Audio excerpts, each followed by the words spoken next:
This is Creating a Family. Talk about foster, adoptive, and kinship care. Welcome back to our regulars. We are so thankful that you have helped us get to where we are, and a special welcome to our newbies. You are going to help us get to the next level, so we're really appreciative of both of you. I'm Dawn Davenport. I am the host of this show and the director of creatingafamily.org. Today, we're going to be talking about holidays and why our kids go bananas during the holidays, why sometimes we as parents feel like, just get these holidays over with. I want my life back to normal. So anyway, that is a common occurrence during this time of year. We're going to be talking with Erin Nasmith. She is a licensed clinical social worker and has a master's in social work. She is the co-founder of Adoption Support Alliance, which is a nonprofit with a mission to help adoptive families through the unique challenges of building their forever families. Erin is an adoption competent therapist trained through the Center for Adoption Support and Education. She is also a registered Raising Kids with Big Baffling Behaviors course facilitator through the work of Robin Goebel, and a Cultivate Connections facilitator based on the TBRI principles through the Empowered to Connect program. Erin has professional expertise in child mental health with private adoption experience as well as foster care system experience. Welcome, Erin. I should say welcome back to Creating a Family. Thanks. Thanks so much for having me. So is it just me, or do our kids' behavior often go south? And I mean way south during the holidays. It seems like one of my kids was always struggling in some way during this season. Tantrums that seem bigger than the event that caused them, responding to gifts or other kindnesses in ways that doesn't reflect our family values. And that's to say nothing of the sibling squabbles. Is it just me, or do you see this with other families? And please tell me it's not just me. It is definitely not just you. I don't think that there is a family that I have met yet that wouldn't say that this was true during the holiday season. And I know I parent biological children. It is true for them as well, but it is more intense for children who've experienced a disruption in attachment or change in caregiver. And so, yes, it is not in your head. It is absolutely happening. I don't know why, but that makes me feel better. Maybe it shouldn't, but it does. So what are some of the behaviors that we might expect to see in the holiday seasons? Yeah, I think you listed some from your own personal experience for sure. So I would say those tantrums, any kind of emotional ups and downs. It feels like our kids are a little bit on a roller coaster during this time. Sometimes they may be more defiant. They might be more withdrawn, more tearful, more sensitive. Just like you said, things that, typically can kind of roll off their backs might hit them in a different way.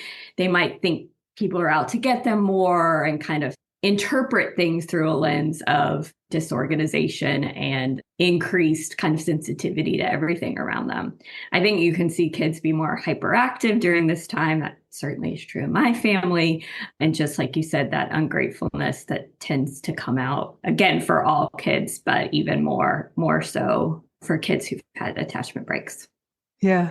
So what are some of the stressors that we as parents may not recognize that cause these behaviors? Because in our mind, we're looking forward to the holidays. We have all these, and we're going to talk about some of this as we go on, but we have these expectations. We have expectations from our childhood. If we're partnered, we have expectations from our partner's childhood. We have grandparent expectations if we're fortunate enough to have grandparents involved. And we have these ideas. And it seems like this is going to be a time of family unity, fun. So we're going into it like this, and perhaps we don't recognize things that are stressors or triggers for our kids. And maybe it would help us if we recognize some of those before we approach the season.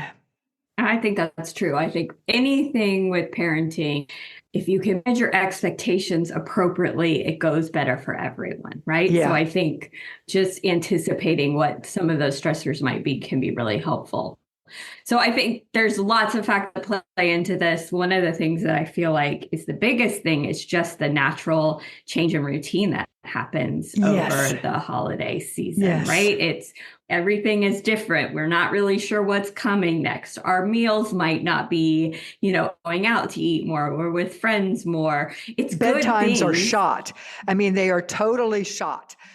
That's very true, right? They're sleeping in later in the morning, maybe, or they're up super early in the morning, right? So just everything can be off, and that can really disrupt our kid. I mean, for us, it can for us too. Yeah, But yeah. I was just going to say, and us as well. Let's throw ourselves into this change in routine. absolutely. Yeah. Yes. I think anything, as we talk about all of this, we can apply it to ourselves as well. Yes. It's not just our kiddos that are affected by these things. And so just there's not really a way around that. School is out, there's a break. You want there to be some change in routine, Sure. but that does add to the stress. Yeah. I think there also can be the change in the type of and the people that are around our kids during the holidays. And so if your child has been not in your home for a very long time, some of these extended family members or family friends or people from out of town might be new to them, right? And so there's all kinds of new expectations about who is this person coming in? What are they going to think of me? Do they know that I'm in the family? Maybe I feel like you've got all this history that I don't have with you. And that throws off our kiddos too.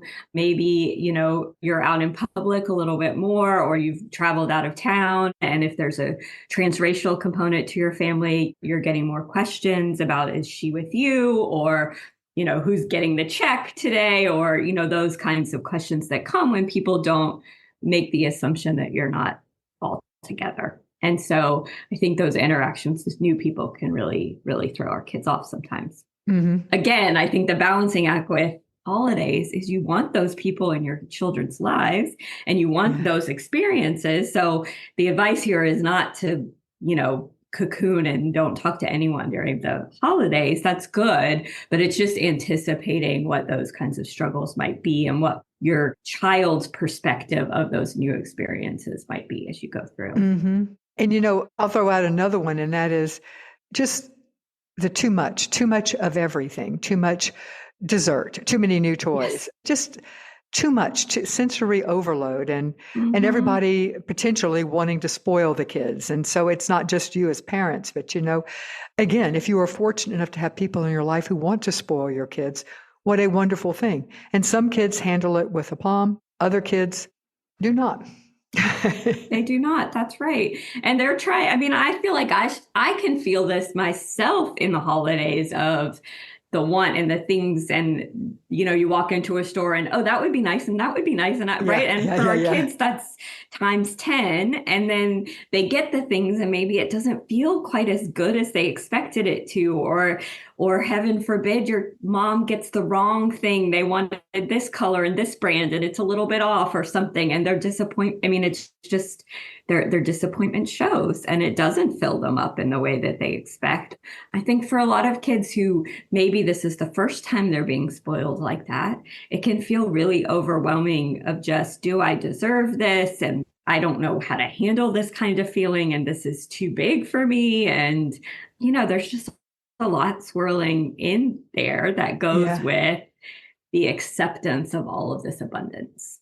Something that I've heard on more than one occasion, so I think it must be fairly common, and this is more with kids who are in foster care or adopted through foster care or are currently in foster care, and that is the world, it seems like, every social service organization wants to give gifts at Christmas time. Yes. They want to shower the kids with gifts. So it is not uncommon for kids in foster care to receive tons of stuff, a lot of stuff, and it is too much. And as one mom said, and so often it's not exactly what they want, or it's the cheap version of it, so it's going to fall apart quickly.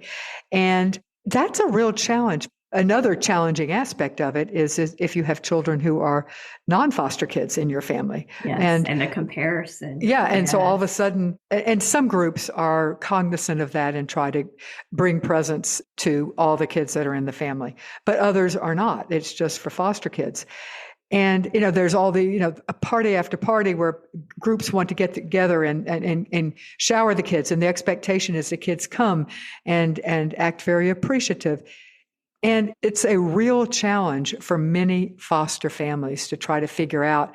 And gosh, pardon me, if there's anyone listening who is with one of these social service groups, do us a favor. That's not the time of year we need tons of stuff. Back to school clothing, that's a great time. Or back to school supplies, although there's a fair amount of that. Or maybe just Christmas in July, or because I get how fun it is to buy presents for kids. Yes. I get that. And I'm not trying to be a Scrooge here. But anyway, I throw that out because I hear that not infrequently. So I think it must happen a fair amount. Yes, I think that that's true. And I think that that's one of the kind of general stressors. It's just the sensory overload of all the things during the holidays, right? The new toys, the sweets, the smells, the activity and the noise level and the music and all of the things that, all of our kids and us too have sort of sensory profiles, things that we really like that calm us down and things that really ramp our nervous systems up. And so if our kids are getting exposed to a lot of those things, and some of that can be new toys and things that they're excited about, just their ability to remain calm, their ability to react to stress, all of that is compromised by those sensory needs that are just, everything is kind of heightened. So that excess of that and the pomp and circumstance around accepting the presence and being grateful and acting this way when you're at this party. And then you come home and it's sort of like, well, I gave lots of energy to acting the way I was supposed to act in that moment. And now I've got no more left. And so mom and dad, here's the hard stuff. Or I didn't act the way I was supposed to act. My mom or my dad or my foster mom or my foster dad or my grandmom or my granddad got angry with me. And now I'm in trouble and we're dysregulated.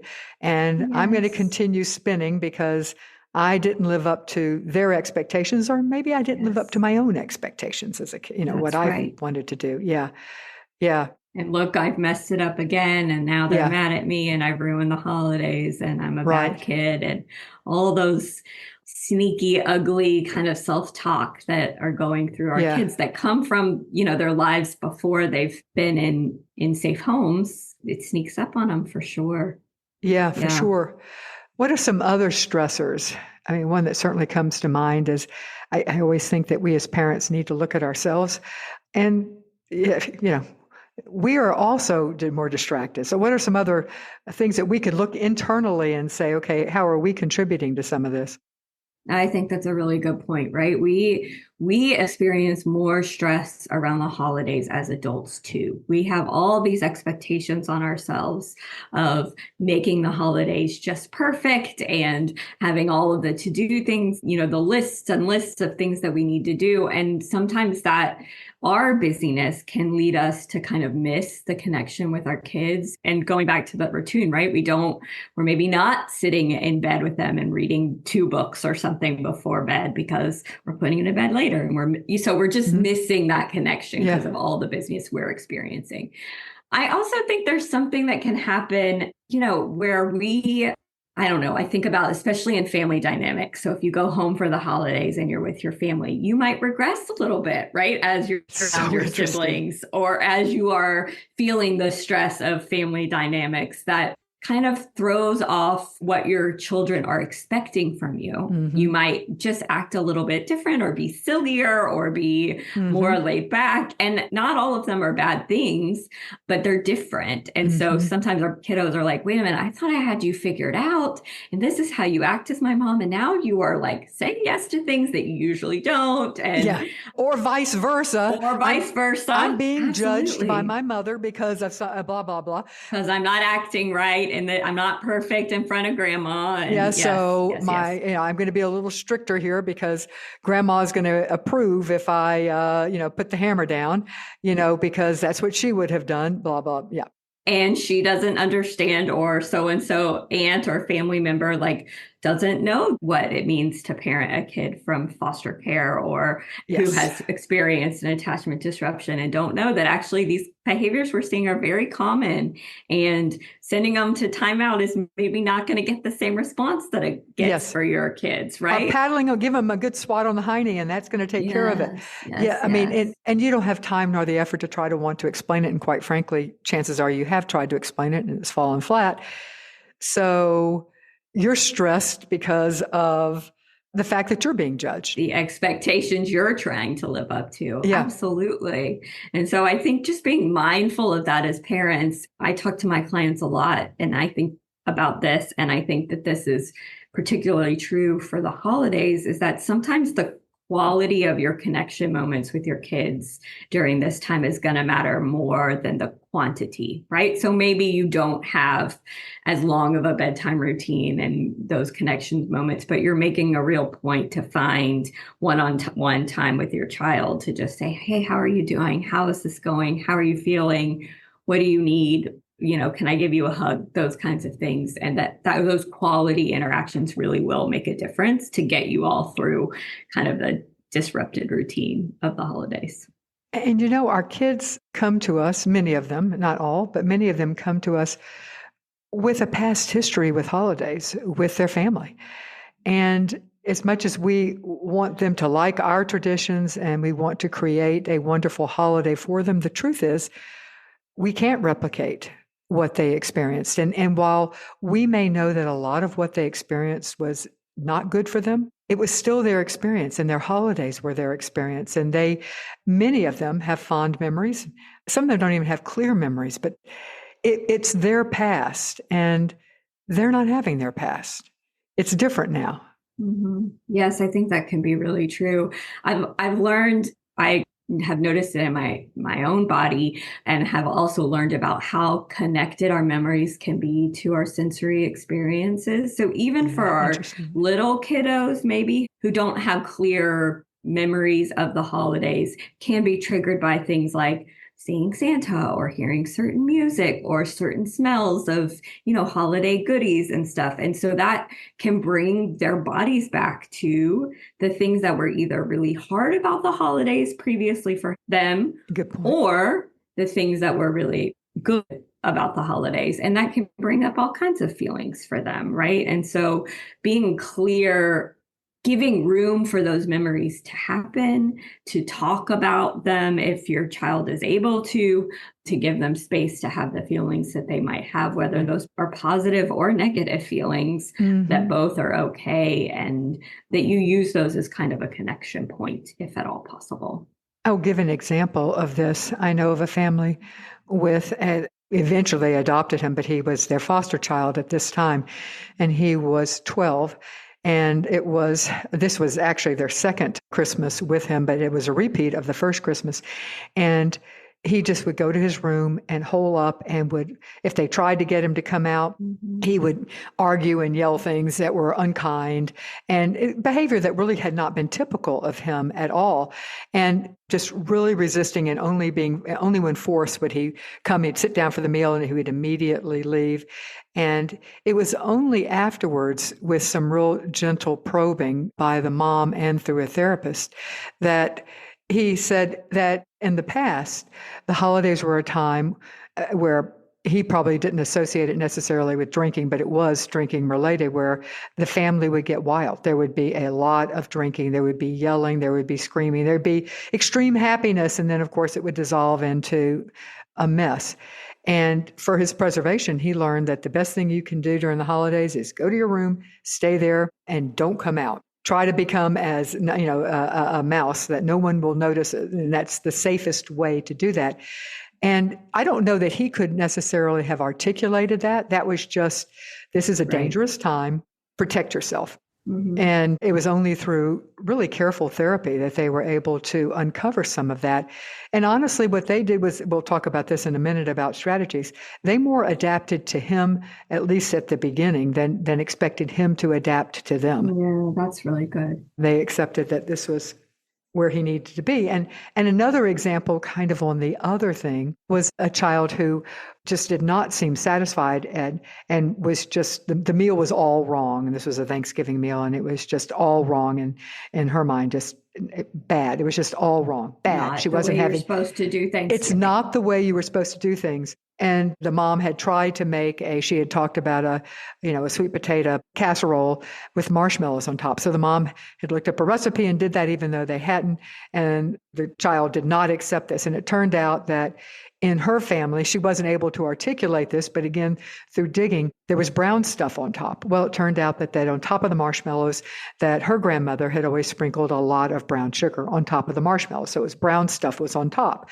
And the mom didn't know this, and so her casserole did not have this.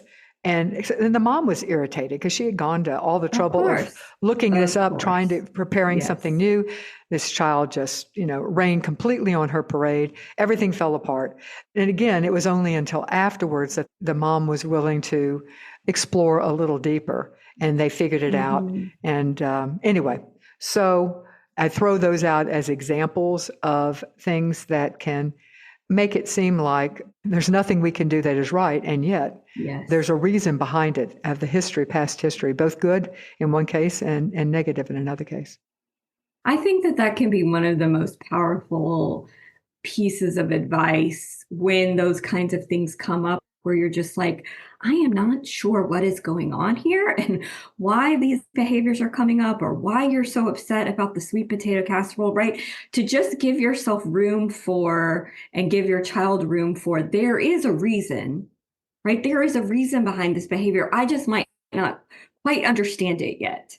And so to try to hold that truth at the same time that, of course, you're frustrated that you went to all this extra trouble to buy these ingredients and do this thing that you expected to be really well received from your child, right? So that, of course, there's disappointment, but to kind of balance that with, it's actually not about me.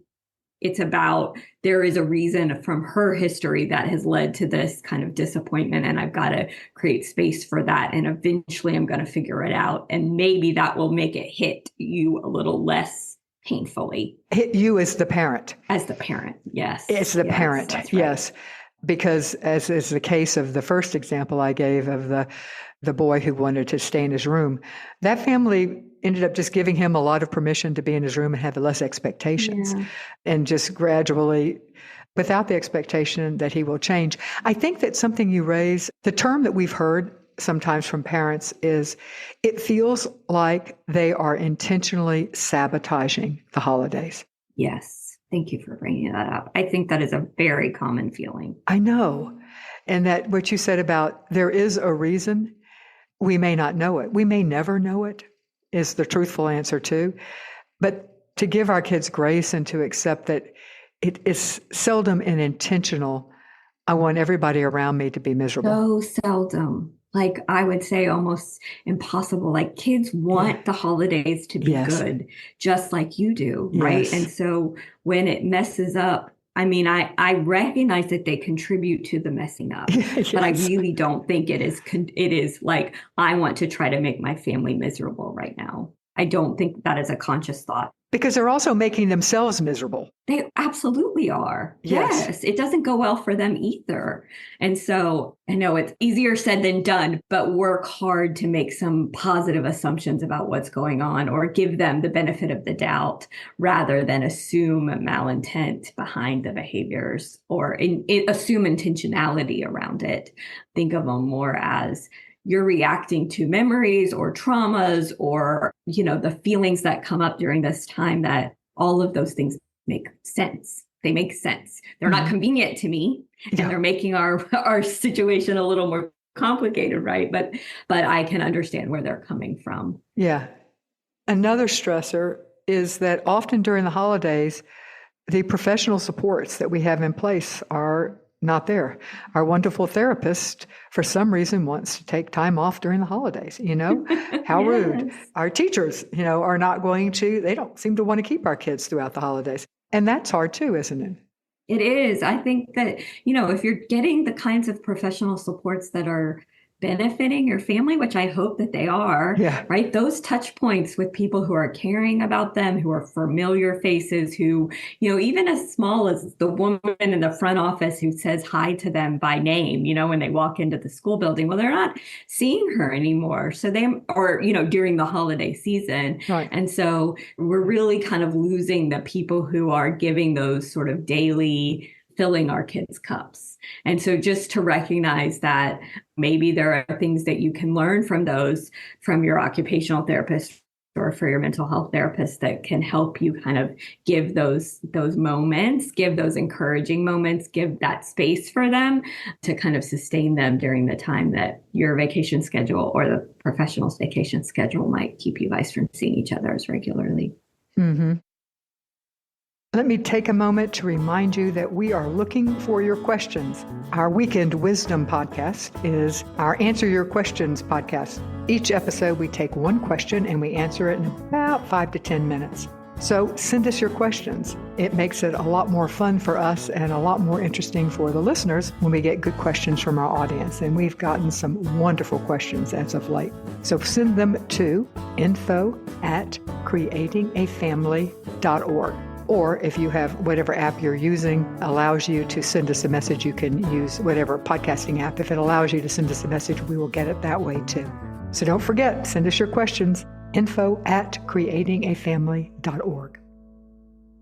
Okay, now to move to some practical suggestions. What do we do? Yeah. Okay. So now we've just outlined at the end of all this. I mean, half of us are thinking, you know what? I think I'm just going to skip the holidays completely. Let's just skip it. Yeah. That'd be nice. I've been there and thought that. So we've really dumped on the holidays up to this point.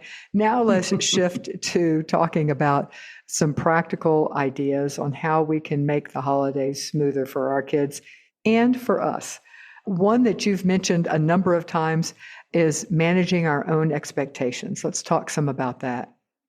Yeah, I think that can make a really big difference in how we experience the holidays. So I know I've made the distinction a few times this summer about this distinction between a vacation and a trip, right? And those are very different things. And when you're a parent, what used to be a vacation for you now is more of a trip, right? Because you still have to feed people. You still have to make sure that we've got the right clothes, right? You're not fully off. And so I think if your experience of the holidays, especially if you're a newer parent, in the past has been very restful and really recharging, and I've got time to sit on the couch and watch holiday movies all day or whatever it is, I'm resting when I'm at my mom's house because she's taking on a lot of that, or, she's doing the thinking about kind of hosting everyone or whatever. That some of that stuff might not be true anymore now that you're parenting, right? Because you're having to kind of still, the parent part doesn't go away, and in fact might get a little bit even more intense during the holidays. And then I think there can be so much pressure. And I think this pressure is even intensified if you're creating new holiday memories for your family or new memories for this child who's had really hard experiences before coming into your home. There's this expectation that we've got to do everything right? That every day has to be holiday magic, and we've got to do the Christmas cookies and the caroling and the looking at lights and all that stuff. And maybe some of that stuff you can let go of, right? And you can think about actually what's going to feel fun and celebratory for our family as individuals with a kid who has individual needs, as opposed to what everyone else is doing or what I feel like I should be doing to be a good parent, and that might feel really, really different, and telling yourself it's okay, right? One of the best things I ever did, and this was not at the beginning of my parenting, but relatively early, I read the book, Unplug the Christmas Machine. I cannot recommend it enough. It is such a good book of dropping some of the shoulds and really focusing on what's going to make the holiday special for you and your family, and some of the expectations that may have been fun, but right now just aren't fitting in your life. It was such a powerful book for me. So I throw it out there as a way of readjusting your expectations of what has to be done during the holidays to make it memorable and special. Yeah. Yes. And I want to just reiterate that the desire behind wanting to make it memorable and special is not wrong, right? That's Mhm. still okay. It's just thinking about how you're going to be able to do that successfully, given your child's needs and your child's triggers and your child's sensory profile and that sort of thing, that you're really going to know best. And so trusting your gut about, I think this will be enjoyable for all of us, but this part might be too much. And then telling yourself that's okay. Yeah. It's still a great holiday. It's still a great holiday. It doesn't have to look like the holidays you see on TV or the holidays you remember. Absolutely. You could still keep a few things from your childhood that were especially important to you. But it's okay to say that, you know what? We're not going to entertain throughout the holidays. Even though I enjoyed it as a kid, I don't enjoy it as an adult because I'm the one doing the work. That's right. Yeah. That's So, right. Yes. And I think that one of the things that's important here too is to make room for some of the grief and disappointment that is very natural for the parents to feel if they're having to let go of some of those things. So if if it was really important in your family tradition to go look at Christmas lights every night and see these, wonderful displays, but your child hates to be in the car, well, then there might be some real sadness to letting go of that tradition or what you thought it was going to be like to parent a child through the holidays, and having someone that you can say that out loud to, a parenting partner, a best friend, a therapist, because you have needs here too, right? And your feelings and disappointments and grief around the holidays are real and need space to kind of breathe and be acknowledged as well. And I think once you do that, then it's going to be easier for you to show up as the parent that you want to show up as, even though you've adjusted some of your traditions. That's such a good point. Yeah, I don't want any parent to feel like they've just got to suck it up and take it. There is room to be disappointed, and that is okay. And there's also room to, you could prioritize which of the things that mean the most to you. You shouldn't have to give up everything that's special to you either. Not. Yes. Yeah. And so, yes, I think that's a really good point. And I think that there are also some really fun ways that you can think about the traditions that were important to your child, things that the positive memories they may have, for like your example of the child who wanted the sweet potato casserole. Now, she missed that a little bit, right? It didn't quite go as planned, but I think that the effort behind incorporating her daughter's memory and peace into the family meal, the Thanksgiving meal, for example, is a really good one. And so in anticipation of the holidays, being able to say, what do you remember about, Thanksgiving last year? Or what's your favorite thing to eat? Or what song do you like the most? Or what, just small things that you can bring into your family's traditions that will just make them richer and deeper and help your child to feel more connected to your family during that time.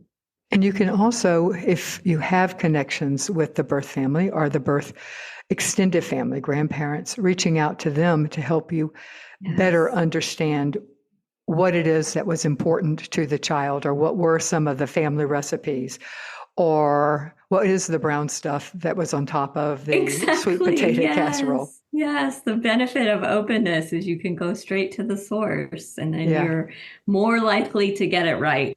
Yes. Let me pause quickly to ask you, did you know that Creating a Family has a Facebook support group? Yes, indeed, we do. It is a large group. It is made up of adoptive parents, adoptees, some birth parents. It has been a great source. It is where I hang out online. It is a very supportive community. I highly recommend it. It's called Creating a Family, and you can find it by going to facebook.com/groups/creating a family, or just type Creating a Family in the search bar. So what are some other practical ideas of how we can survive the next couple of months? Yes. Let's see. What else have we not touched on? Well, I will reiterate that giving the benefit of the doubt that there's a reason for their behavior. We may not know it yet. We talked about that, but I would add it into this practical tips section for sure. Yes. And if you can really do the work of kind of thinking about, okay, this behavior is happening, it's very challenging for me. what need might my child be trying to get met Yeah. by this behavior? And then how Yes. can I meet that need?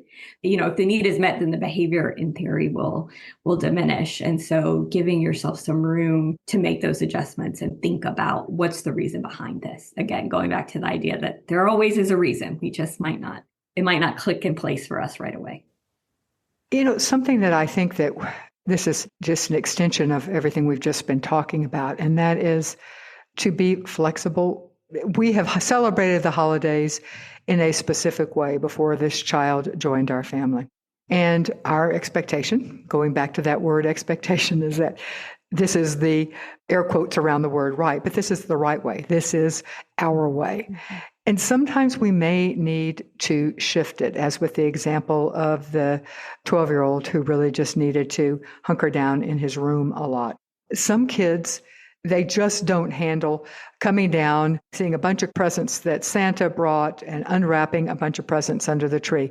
Their behavior goes down. They're not appreciative or not showing appreciation the way that we think they should. And some families decide that, you know what, we're going to have to do things differently. Perhaps what we're going to do is, starting on the 10th, we'll open one present every day.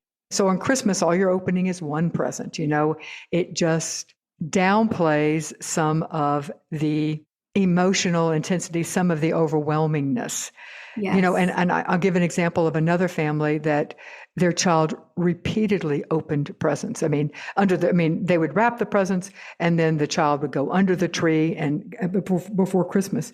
And she would talk to them and she would say something and the child continually did it. And so finally the mom, at some point you go, okay, I can keep beating my head against this wall, or I could just change.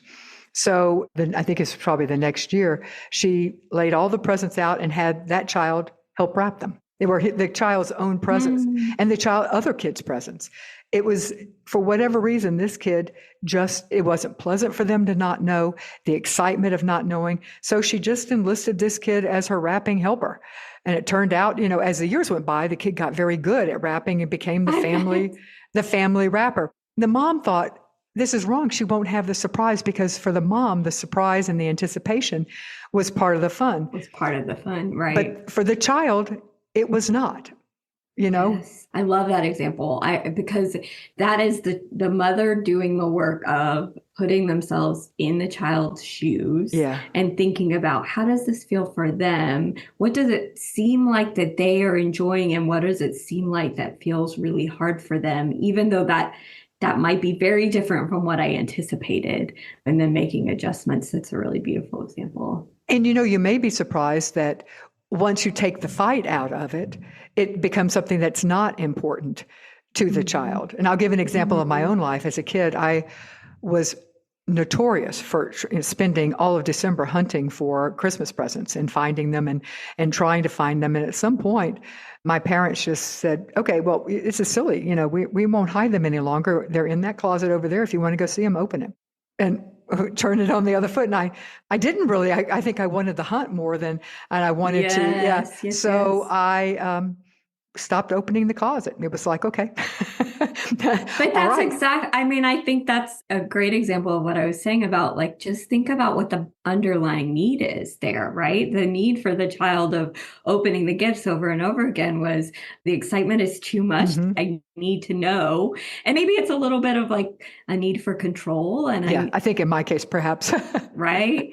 And I don't like when I don't know things, right? Because in the past, me not knowing things or me not anticipating what's coming next has been really harmful and unsafe for me. And so that is a very different approach from, this child will not let me surprise them and is intentionally ruining this work that I have done to try to make this special. And intentionally ruining my joy, because I can't wait to see them open the present. I want to see and them. Their eyes going, oh, you got exactly what I wanted. That's what I need. Yes.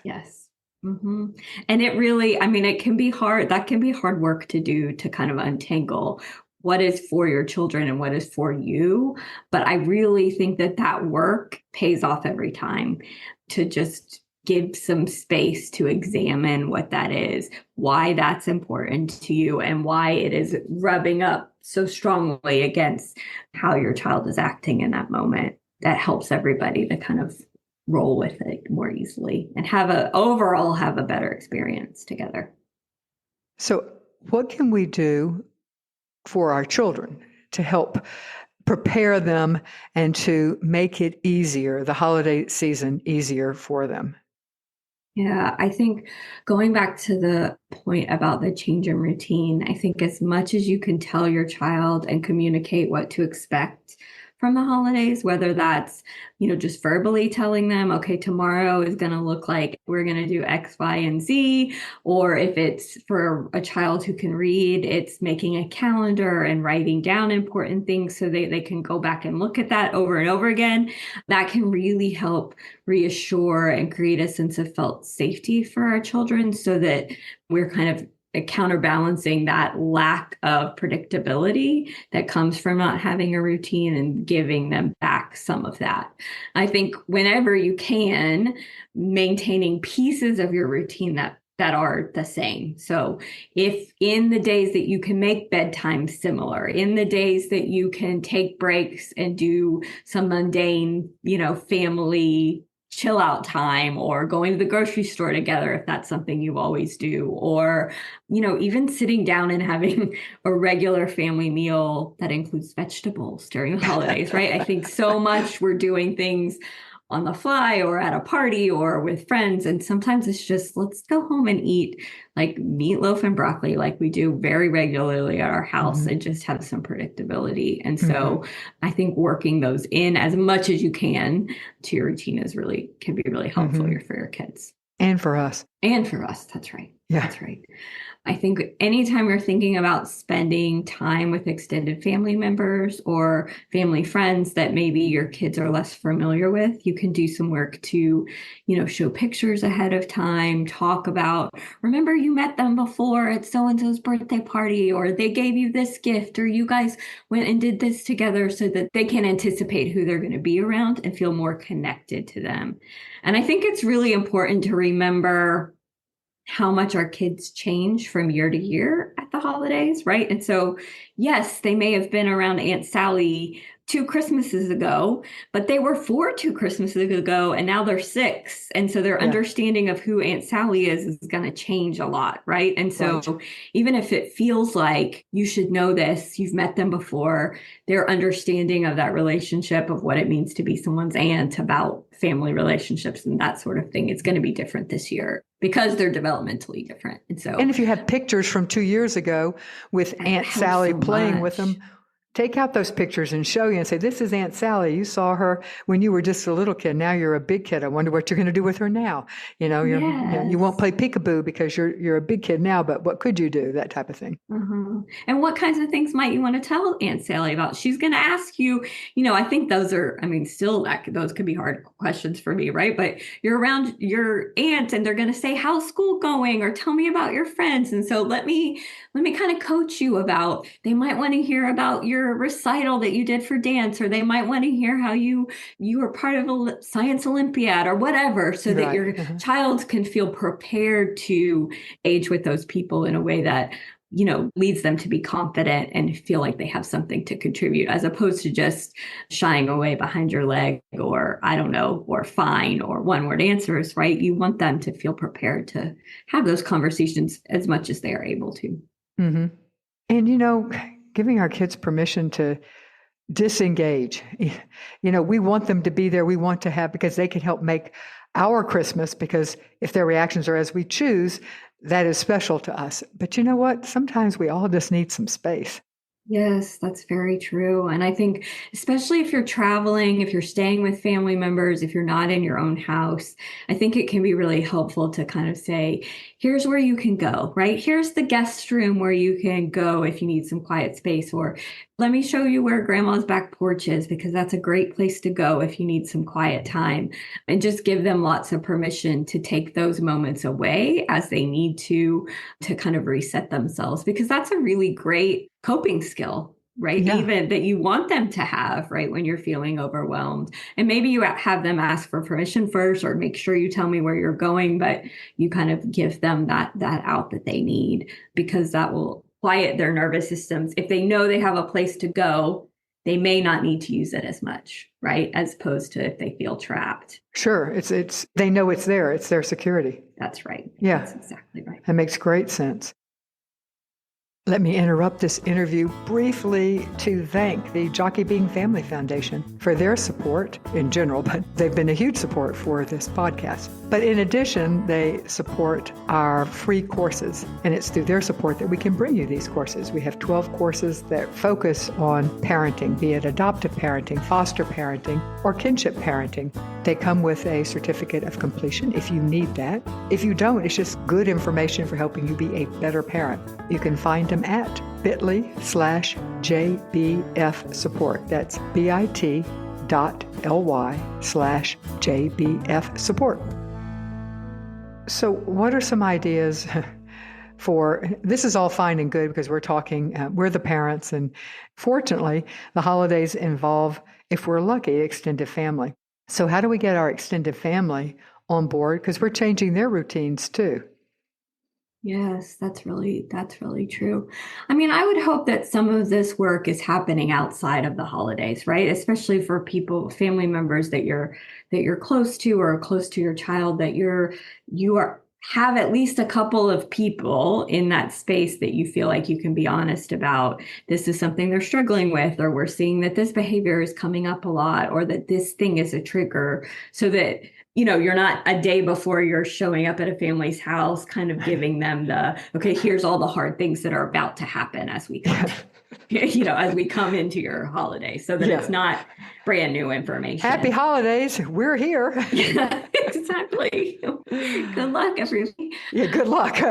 Trying to find as much safety as you can in your relationships to say, I'm worried about this part, or I'm worried that my son's going to come in and you're going to want him to be around all the time. And that can be really hard and overwhelming for him. And so I want to set your expectations that, thinking about that 12-year-old you mentioned, he might be in the bedroom a little bit more than you think. And I want you to know that that's happening. And I want you to recognize that we are okay with that. And we're giving him permission to do that so that it doesn't become a grandma's feelings are hurt when he walks into the other room to read a book for a little while, or even like veg out on his phone for a few minutes, maybe not the whole time, right? But that she knows that you've given him permission, and that's not a sign of disrespect to her. It is more of a sign of what he needs in that moment to be able to show up the way that he wants to.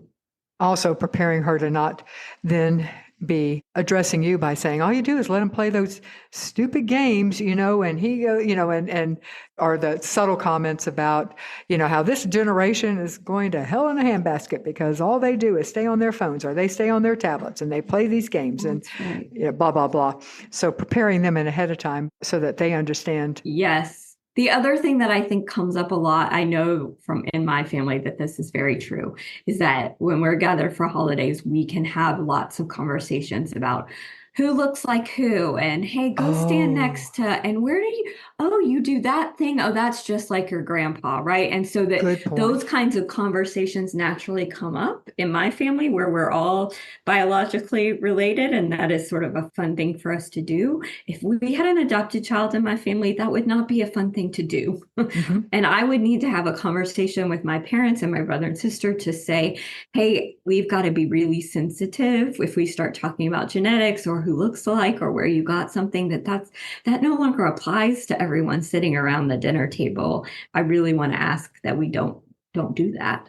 Or we shouldn't talk about only things that have happened in past Christmases when Sally wasn't at the table with us, because she's going to feel left out, that she is not a part of all of this history that we all have together. And can we try to make some intentional moments of creating memories where Sally is there and bringing up those things as we're all talking together. And again, like having those conversations, there's no intention of leaving your child out, right? There's no intention that Sally's not going to feel a part of the family. It just happens in families. Yeah. And so when we have new people in our family, when we have people who are not biologically related to us, we've just got to be sensitive to how much that comes up. I Yes. think as I'm doing this work, I notice it so much in my family, that we kind of have those conversations very naturally, and Yeah. how that might be an ouch moment for someone who wasn't biologically related to our family. Exactly. Well, thank you so much, Erin Nasmith, for talking with us today about holidays and how we can make them smoother for our kids. If people want more information about Erin and Adoption Support Alliance, you can go to their website, which is adoptionsupportalliance.org. Thanks again, Erin. We truly appreciate your time and your expertise. Thank you so much for the opportunity. It was a pleasure.